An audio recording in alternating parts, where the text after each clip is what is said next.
talk about something that quietly erodes leadership cultures from the inside, when the human in human resources gets lost in the paperwork. I call this dynamic the compliance cage, a place where HR becomes so focused on protecting the organization that it forgets to develop the people who are the organization. Most organizations don't intend to dehumanize their people, but when HR becomes primarily a risk management function, managers start to feel like they're navigating a maze of policies instead of leading human beings.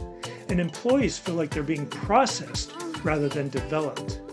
This is where mission gets diluted, because any mission worth pursuing is fundamentally a human effort, driven by desire, imagination, and shared purpose.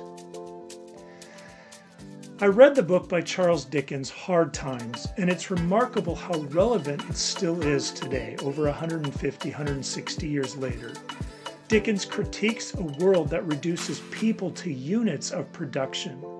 In the novel, children are raised to suppress imagination and emotion, and the result is predictable: emotional starvation, moral confusion, and a loss of purpose.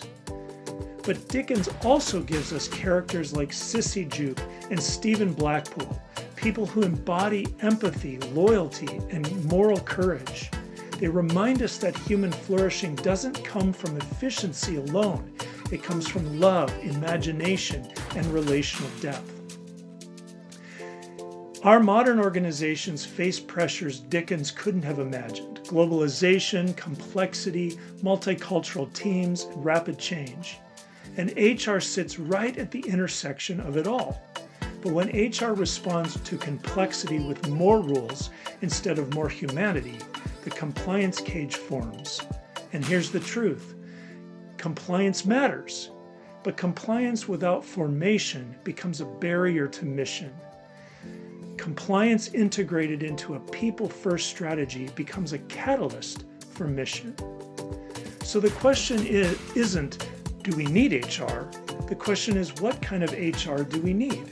We need HR that sees people not as liabilities to manage, or potential liabilities to manage, but as image bearers with gifts, desires, and callings that we need to steward in love. When HR leads with humanity, the whole organization breathes again.